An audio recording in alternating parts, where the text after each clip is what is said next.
vivo en este momento en Nuestras Bocas Mía, en este día que tiene, bueno, frío seguro y después sol, lluvia, sol, lluvia, sol, lluvia. En fin, veremos cómo sigue. Hablando del clima, ¿alguien vio, ya vieron la imagen de la tromba, que yo no sabría ni cómo se le llama? ¿Qué hubieras hecho si veías eso? Me escondo bajo la cama. No, pero digo, a ver, por desconocimiento no sabes si va a hacerse cada vez más ancho ese diámetro, si te va a chupar, si es el anticipo. No estamos muy familiarizados. ¿No la viste? Mírala. Ahí tenés la imagen. Empezó en el mar, ¿verdad? Se forma en el mar, a diferencia de lo que puede ser un tornado en tierra, ¿no? El tornado en tierra, mejor dicho, el tornado en mar adquiere el nombre de tromba. Y claro, sube la columna de... Esto lo filmó en realidad una persona que es el que nos puso al tanto de todo. Fue muy tempranito en la mañana, en Costa Azul. A quien filmó el video en realidad lo tenemos al aire en este momento y de curiosidad, por favor, que me gustaría conversar un momentito. Se llama Gianni Disegni. ¿Cómo te va? Hola, ¿cómo te va? ¿Bien? Muy bien, gracias por esta telefónica, Gianni.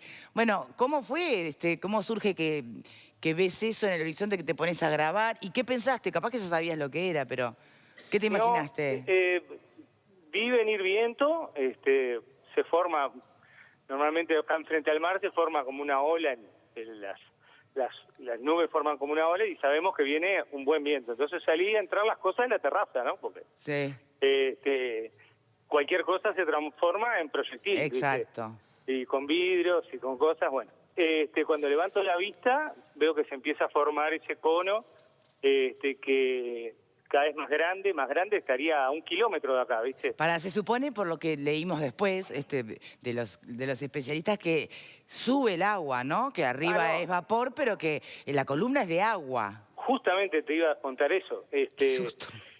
Sí, porque una cosa es verlo en la filmación, porque no tenés mucho las referencias, sí. ¿Viste? Otra cosa es verla acá, a 1 kilómetro, una columna de agua que empieza a subir, que se forma un remolino de agua en el aire y que empieza a avanzar, ¿no? Y te da un poco de pánico porque obviamente no sabes para dónde avanza. Sí. Por suerte vimos que iba hacia Costa Azul. Yo estoy en San Luis. Se movía paralelo a mí y bueno, y cuando llegaba a la tierra empezó a diluirse, pero te da un... Sí, no, capaz que esa cosa camina, ¿qué sabes? Si llega a la tierra y sigue, yo qué sé, uno no sabe estas si cosas. Me tocaba a mí, o sea, me vuela la mitad de la terraza, porque era realmente poderosísimo, ¿viste? Ah, qué susto. ¿Y qué hiciste? ¿Alertaste a alguien? ¿Llamaste a algún medio de prensa, a alguna autoridad? ¿Qué hiciste? No, lo que hice fue, primero que nada, por cosa extraña, porque nunca habíamos visto algo así, llamar a mi mujer para que lo viniera a ver. Los niños estaban en el cuarto durmiendo, y después lo subí a internet, lo subí en las redes sociales y bueno, de ahí...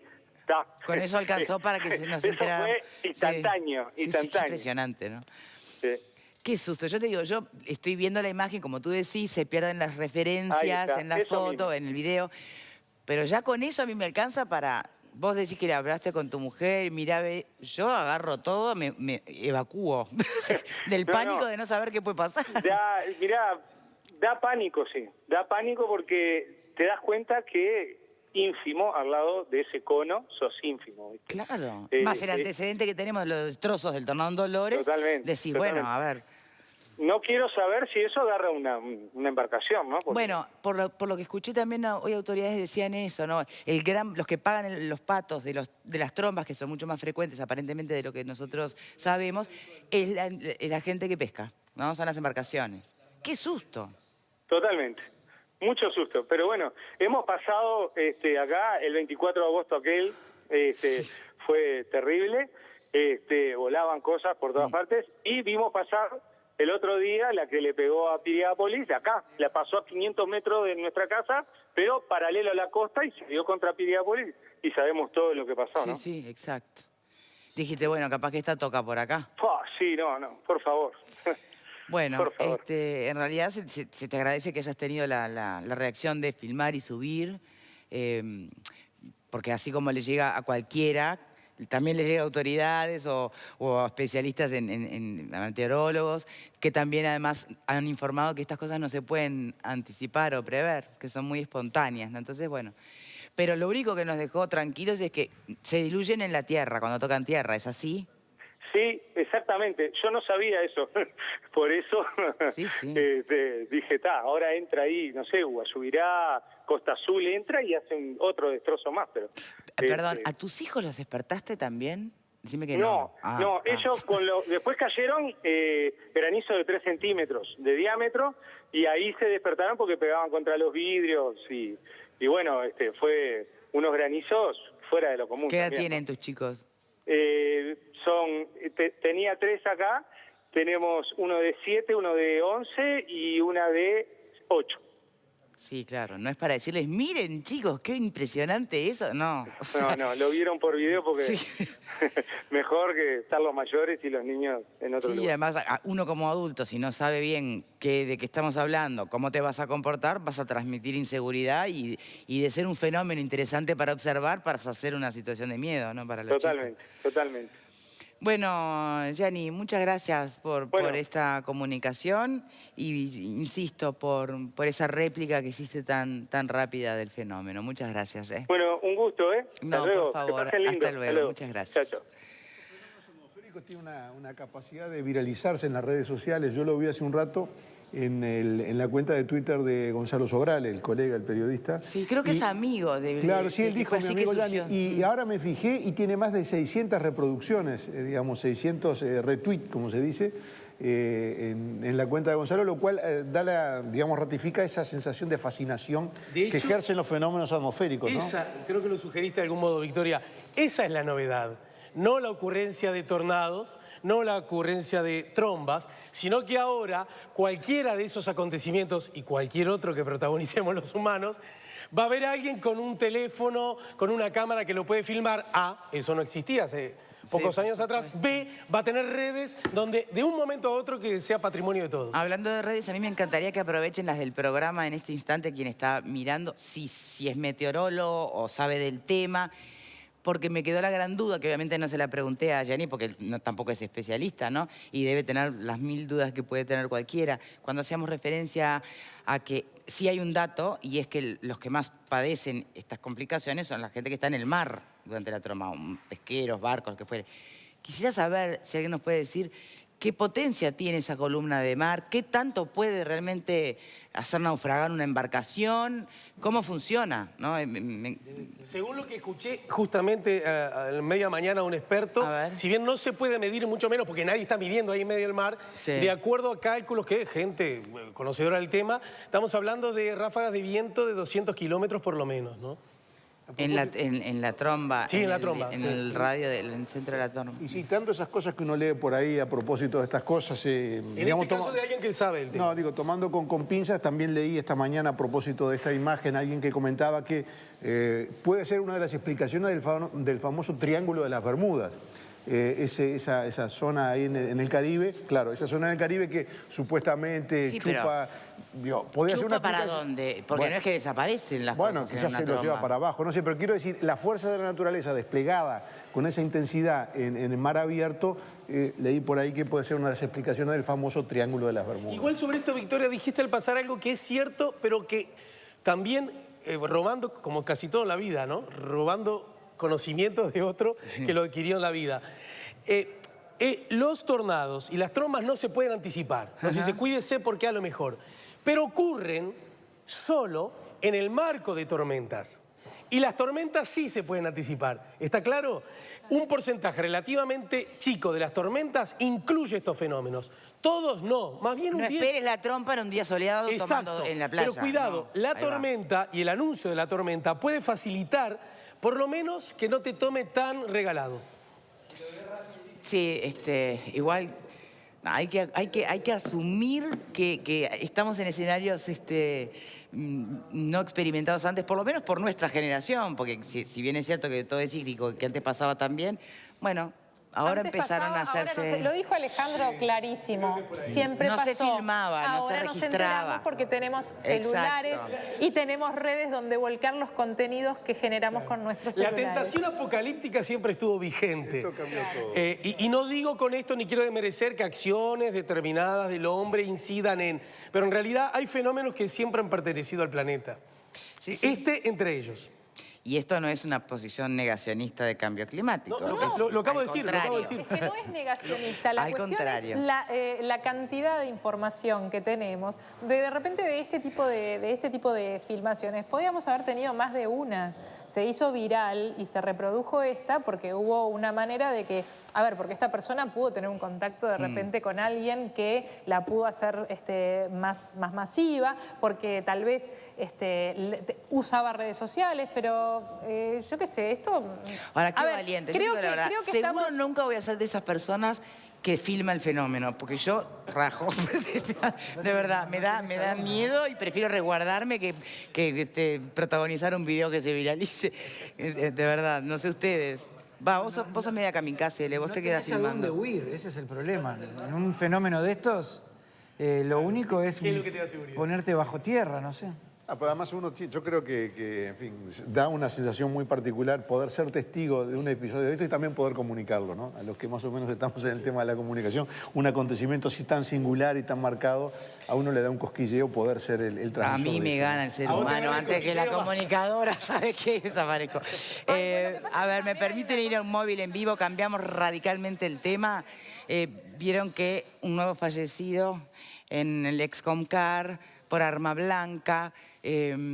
Tenemos en este momento en nuestro móvil a Juan Miguel Petit, que es el comisionado parlamentario para el sistema carcelario. Creo que es la muerte, número 33 en lo que va del año, para repasar las circunstancias y el contexto en que se da este fallecimiento, preguntárselo al comisionado y también hacer una evaluación si es una cifra que no justifica nada, si me dicen que es la tendencia y lo estable en los últimos años, pero también es información saber si vamos mejorando o vamos empeorando. Diego Travieso o Tania. Tania, ¿cómo estás? Perdón, me pasa que la imagen vino más tarde. Tania, ¿cómo estás, Victoria? Bien. No hay ningún problema, no te preocupes. Es así, mira, la cifra en realidad es el número 37, 37, que falleció. Sí, lo confirmamos un poquito antes de salir al aire con el comisionado. Este hecho se dio en el módulo 10 de la unidad 4 de Santiago Vázquez, como tú bien decías. Fue a la mañana del martes. El privado de libertad estaba realizando tareas de faxina y bueno, y otro recluso con un arma blanca lo hirió de gravedad, fue trasladado al Maciel, pero no se pudo hacer nada y lamentablemente falleció. Esta cifra alarma y mucho a las autoridades. Tú comentabas para hacer un análisis de si vienen creciendo o no. Sí. Generalmente lo que me decía Petit, que ahora lo vamos a hablar con él, es que los datos se están manteniendo. El tema es que preocupa porque en estas épocas cercanas a fin de año, estas cifras tienden a aumentar. Sí. Entonces, bueno, la preocupación es muy grande y ya le damos la bienvenida a Juan Miguel por estos minutos. Muchas gracias por su atención. Y quería consultarle sobre este caso en particular y en los anteriores. ¿Hay como algún motivo específico que ustedes hayan podido investigar de por qué se dan estos homicidios, estos asesinatos entre reclusos? Bueno, buenas tardes a ustedes y a la audiencia primero. Gracias por la consulta. Primero una puntualización. Estas muertes que enumeramos a la fecha en lo que va del año en 37 son muertes totales. De esas muertes hay 25 que se deben a causas violentas, ¿no? La tendencia, estamos haciendo un estudio, estamos por terminar en los próximos días, vamos a presentar el jueves que viene al Parlamento la Comisión de Seguimiento del Sistema Carcelario. De esas 25 muertes, la gran mayoría fueron por homicidios. Hicimos un estudio, pedimos información, se realizó ese relevamiento a pedido nuestro por el Instituto Nacional de Rehabilitación con muy buena apertura y colaboración, cabe señalarlo. Una evaluación de cuál fue la evolución de la cantidad de muertes totales en los últimos 10 años. Si bien hay oscilaciones, los números son bastante parejos en los últimos 10 años, pero lo que sí parece claro es que la cantidad de homicidios sí este año ha llegado a la cifra mayor, lo cual es una señal sobre la cual hay que reflexionar profundamente. Y además si vamos al hecho de que la gran mayoría se producen en 1 o 2 centros. Claramente allí son centros que están pidiendo un refuerzo de programas y de asistencia educativa, psicológica y social muy importante, porque esas muertes, esos homicidios son fruto claramente de falta de programas, falta de actividades. Son 25 muertes violentas en lo que va del año, 15 de ellas son homicidios y hay 8 que son suicidios. Hay 2 casos que, digamos, no están del todo esclarecidos, pero que claramente fueron contextos violentos, contextos de fugas, de escapes, de enfrentamientos, que en algún caso puede dudarse si fue un suicidio o un accidente, pero son claramente situaciones violentas. Estos centros son el Penal de Libertad y Santiago Vázquez, lo que era Comcar, Compen también, ¿no? Sí, la mayor cantidad de homicidios se registran en el Comcar. Allí hay 3 módulos donde hay convivencia muy mala por falta de programas. Se están haciendo esfuerzos en los últimos meses que venimos siguiendo muy de cerca y apoyando y estimulando, que tratan de bajar ese nivel de violencia. Y por otro lado, la cantidad de suicidios mayores se registra en el Penal de Libertad. También hemos hablado con las autoridades, hay preocupación. Y bueno, en este estudio vamos a apuntar algunas recomendaciones, algunos planteos para tratar que esto, que claramente es una señal muy negativa, el sistema canadiense de prisiones en su página oficial, cada vez que todos los años reporta, porque asume la responsabilidad de que es garante del derecho a la vida de las personas que están privadas de libertad, dice, aún una muerte violenta es demasiado. Claro. Cuando es el Estado el que tiene que estar garantizando allí a la vida, no debe ocurrir ninguna. Así que ese es el norte con el cual hay que trabajar y multiplicar los esfuerzos que se están haciendo en distintos niveles hoy en día. Petit. Victoria, te está escuchando Juan Miguel. Gracias por estar en el móvil en este momento.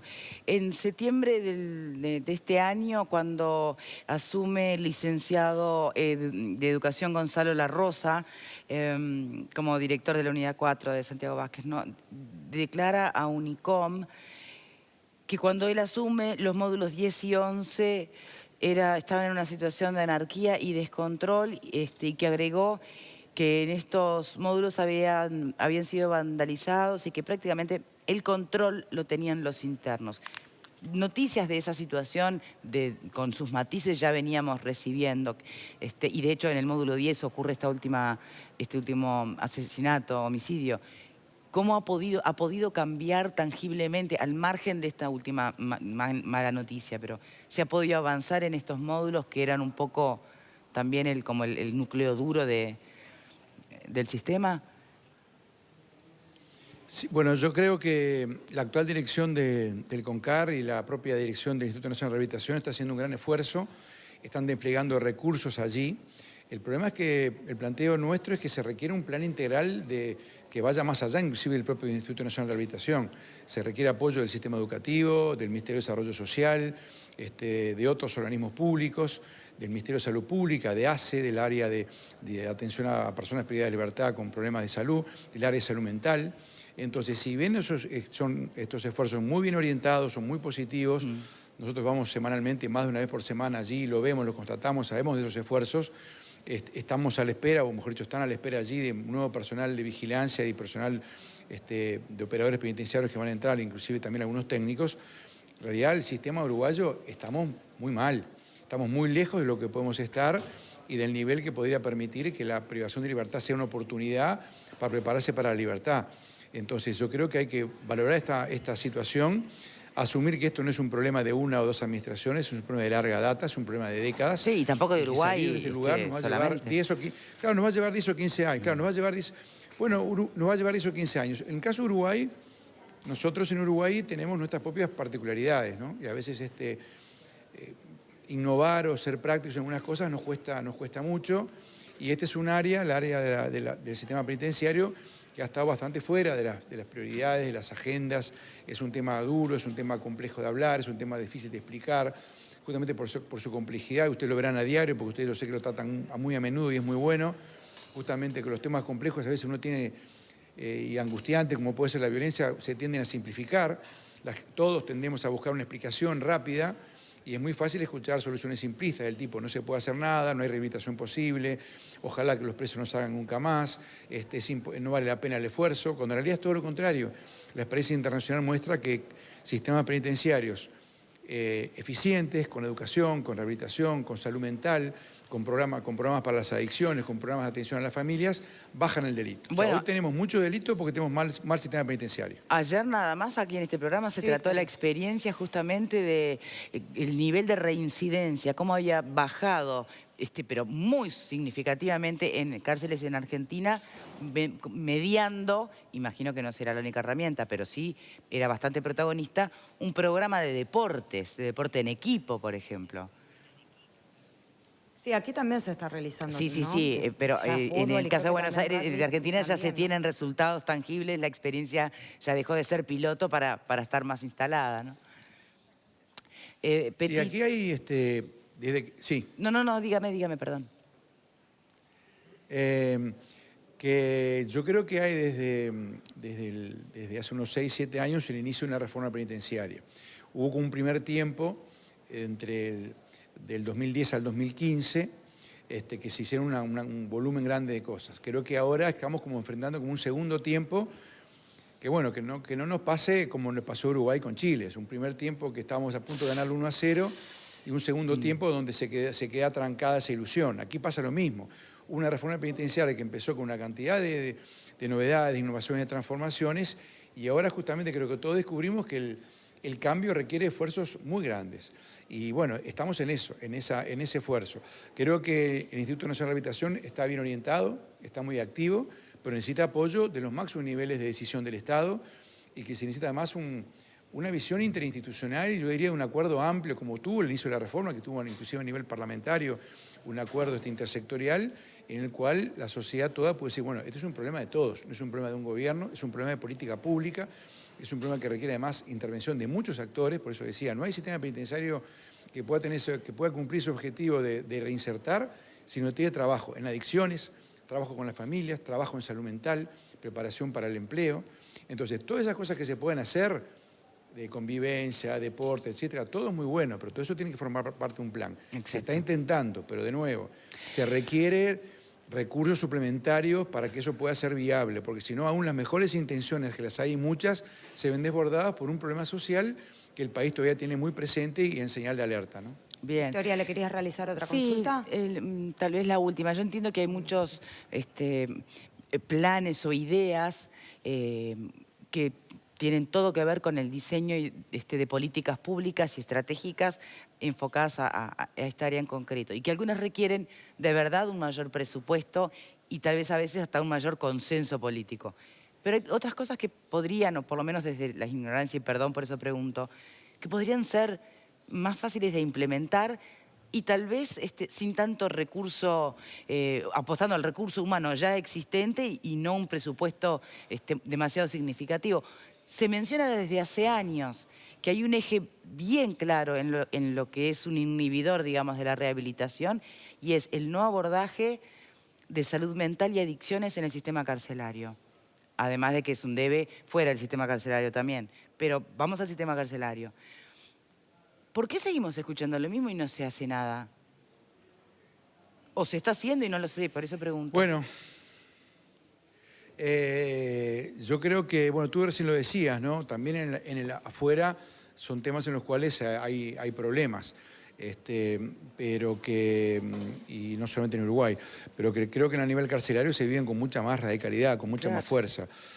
Claramente es así que sin esas cuestiones, sin un programa de salud mental, sin programas de atención a las adicciones y sin programas de atención a la familia, es muy difícil poder salir adelante. Yo creo que lo que tú decías también, no es todo un tema de recursos. Hay que también innovar en la gestión, es la recomendación que nosotros hacemos. Nosotros somos una voz, la oficina nuestra, el rol del comisionado parlamentario es asesorar al Parlamento, hacer recomendaciones, hacer denuncias, hacer observaciones, hacer propuestas, tender puentes. Pero, por ejemplo, yo creo que en la gestión, es verdad, hay un tema de recursos, pero hay veces que no es solamente recursos, a veces es la manera en que se hacen las cosas. Por ejemplo, en muchos lugares hay entidades con las cuales se pueden hacer convenios y que pueden asumir responsabilidades. Hay a veces organizaciones voluntarias, laicas o religiosas o profesionales que asumen un área de trabajo y pueden instalarse en un lugar y hacerse cargo del mismo. En Brasil existe esa experiencia, existe también en Argentina, y se hace un convenio, el Poder Ejecutivo, la Administración de Prisiones, Poder Judicial en algunos casos, con instituciones técnicas, etcétera, en lo cual se hacen acuerdos y dice, bueno, esta organización se hace cargo del manejo de tal sector, va a tener tales y tales objetivos, se va a evaluar el resultado, se va a medir de tal manera, y bueno, y trabaja. Y bueno, y el Estado empieza a abrir un poco la cancha. Yo creo que es imposible, las necesidades de personal y de técnicos son enormes. Es imposible que el Estado pueda saldarlas, resolverlas, creando cargos y creando funcionarios y creando más servicios. Hay que pensar en otro tipo de alternativas. Y lo otro, además, es también, tenemos un récord de presos en el mundo. No nos olvidemos de eso. Uruguay tiene, en 221 países en el mundo, Uruguay está en el puesto 32. Somos, aunque nos cueste creerlo, somos los países del mundo que más presos tiene. ¿Qué cantidad de actualmente? Actualmente 10.400 y pico de presos. Tenemos un índice de casi 303 cada 6.000 habitantes. Tenemos más presos por habitante que Colombia, que Ecuador, que Brasil, que Argentina, que Paraguay, y que inclusive que muchos países centroamericanos. Entonces, algo nos pasa. Sí, bueno, muchas veces no hay que... penas más duras, sanciones. Pero, Petit, en ese sí, número claro. Está, digamos, hay un 60%, siempre es lo que se ha dicho, de personas que ni siquiera tienen sentencia. O sea, eso no responde necesariamente a una justicia que encarcela como única medida de sentencia o de pena. Corresponde a un sistema que está muy lento, que ni siquiera llega a poder dictar sentencia. Bueno, ahí son varias cosas. Dentro de la cantidad de personas que están privadas de libertad, están algunos los que están procesados y los que están condenados. Lamentablemente, sí, solamente un tercio o menos está condenado, la mayoría está procesado. Debería ser el número inocentes. Real. Claro, pero de hecho son privados de libertad. De hecho, de alguna manera, cuando están procesados... Sí, pero sea con prisión, pero digamos, pasan años y siguen. No, pero por eso mismo digo que ahí hay una... digamos, lo que se mide es eso. Frente a un hecho o un supuesto hecho, ¿cuál es la reacción del Estado? Bueno, en algunos casos la privación de libertad, en otros casos hay penas alternativas. Uruguay las tiene. Hay mecanismos alternativos que se usan en algunos casos y en otros casos no. Lo que yo digo es que hay que justamente evaluar y pensar que hay que fomentar ese tipo de mecanismos, que no sea la privación de libertad la única solución. Si no es como un hospital, tú vas a un hospital y dices, bueno, probablemente tengas el 80% de las personas, el 85% de las personas en salas diversas, y tendrás un 10% que estará en un CTI. Ahora, si tú vas a un hospital y te dicen que el 80% de la gente está en un CTI, estás recurriendo a la medida extrema para la mayor parte de los casos. Y acá está pasando un poco eso. El uso de la prisión es excesivo para muchos delitos que son leves, que son delitos sin daño a las personas y que son delitos que expresan una problemática social de adicciones, de desamparo, de ruptura social, etcétera, que puedan ameritar otro tipo de medidas. ¿Qué opina? Lo cual no quita que obviamente hay muchos casos de delitos que requieren sin duda la privación de libertad, porque hay delitos que obviamente tienen que, por ahora al menos en esta evolución de la civilización, tener esa respuesta. Sí, claro. ¿Qué opina a propósito de penas alternativas al procesamiento con prisión? Justamente la propuesta por un juez en particular que generó tanta polémica, que es la de, bueno, trasladarlo al ejército para que de alguna manera esta persona trabaje, no sé, salga derechito, como quien dice. Un trabajo comunitario que no era remunerado, sí, lo del ejército. Y bueno, me parece que es un camino interesante. Me parece que es un camino interesante. Puede ser ese como puede ser muchos otros. Yo creo que, de nuevo, la cárcel es como el CTI. Es la medida más dura y más severa. Es muy traumática, es muy difícil volver para atrás, el daño que genera. A veces, no sé si es muy difícil cuantificarlo cuando uno no está preso, y ni siquiera visitando la cárcel medir lo que significa la privación de libertad. Por eso seguramente ese juez se dio cuenta que ante ese delito había otras alternativas. Y bueno, buscó una. Si era esa la mejor o si había otras, no lo sé. Pero me parece muy interesante apoyar la búsqueda de alternativas. Decir, bueno, alejar a la persona... Porque la cárcel en sí misma, que existe hace 2 siglos y medio, es una contradicción en sí misma. Es como decir un gordo flaco, un blanco negro, un alto bajo. Porque ¿Por qué? Sacar a alguien de la comunidad... Porque es a alguien que tiene problemas de convivencia, lo alejamos de la convivencia. A alguien que tiene problemas con la comunidad, lo alejamos de la comunidad. Yo entiendo que, la cárcel es la medida, el dispositivo que ha encontrado la humanidad hace 2 siglos y poco para este tipo de acciones que ve como violentas. En algunos países ha evolucionado mucho, en los países nórdicos ha evolucionado mucho, y tienen poca cárcel y tienen una gran cantidad de otras alternativas. Es muy común encontrar en la cárcel personas que están allí porque tienen en realidad un problema de salud mental de base. Y que ese problema de salud mental de base los llevó a tener una convivencia conflictiva o a realizar actos violentos. Hoy nosotros tenemos un sistema que no logra discriminar eso. Claro, y ahí volvemos al punto inicial. Y esos países, de la cuanto menos cárcel tienen, menos... ¿sí? Digo que ahí volvemos al punto inicial de cómo menos cárcel hay, eso se menos escucha hace delitos hay. tanto rato, ¿no?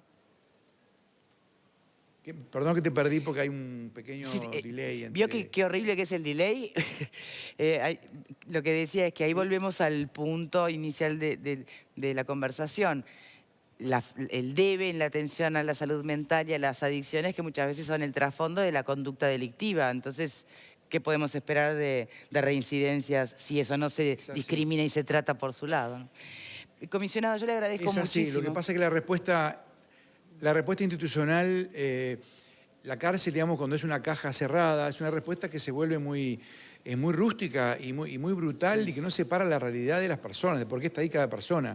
Cuando tú abrís y empezás a mirar las historias de las personas, decís, bueno, aquí se requieren otros dispositivos. El social, la salud mental, las adicciones, la preparación para el empleo, la cultura, la preparación para la convivencia, las personas que tienen problemas con el manejo de la ira, de tener empatía.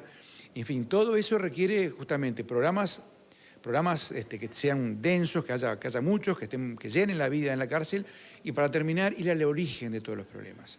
El origen de todos los problemas es la crianza, la primera infancia. Si hay inseguridad o si un adulto se involucra en problemas de inseguridad, es porque hubo inseguridad en sus condiciones de crianza. Ese es el gran tema. Victoria, algo breve para cerrar, que el comisionado quería compartir. Él en el día de ayer estuvo en Santiago Vázquez y nos comentó, él sacó unas fotografías a propósito de estas acciones y de la convivencia. No todo es negativo, sino que realizaron los reclusos un mural. ¿Es así? Coméntelo usted mismo, Petit. Bueno, no sé si vieron las imágenes, por si se han trascendido, pero es una experiencia linda de señalar. En medio de tantos problemas, creo que es bueno señalar las acciones positivas que se hacen y los esfuerzos que se hacen en los centros penitenciarios. Hay mucha gente que va a trabajar todos los días, desde docentes, funcionarios, que van a trabajar, que se esfuerzan y que buscan recursos. Y hay muchos intentos que ojalá se desarrollen y ojalá dentro de algunos años Uruguay pueda tener un sistema penitenciario educativo, reintegrador, modelo. Y esto fue que surgió en el Celdario de la Piedra, un lugar que tiene carencias, un lugar duro. Y frente a la muerte de ese hincha de Peñarol en el barrio de Santa Lucía, un grupo grande de internos, se sintió motivado y hicieron ese mural con los colores de Nacional, con los colores de Peñarol, que lo interesante que tiene es que mezclan los colores, y hubo gente de Peñarol que pintó los colores de Nacional y viceversa, y bueno, lo pintaron en un muro y lo hicieron con homenaje, y ayer hubo un homenaje, estuvieron las autoridades de la cárcel, estuvieron autoridades del Instituto Nacional de Rehabilitación también, nosotros fuimos invitados y allí estuvimos.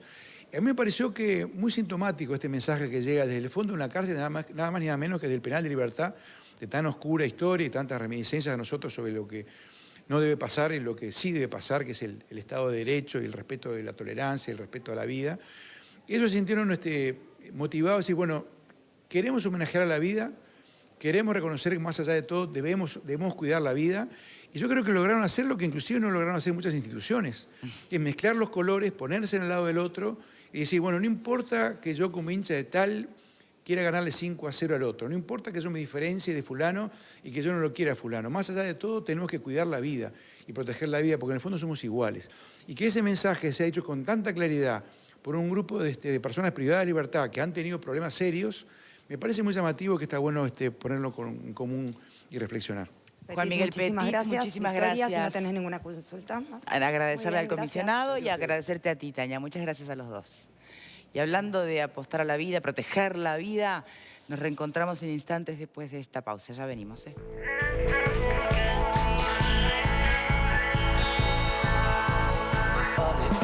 Rompe las reglas.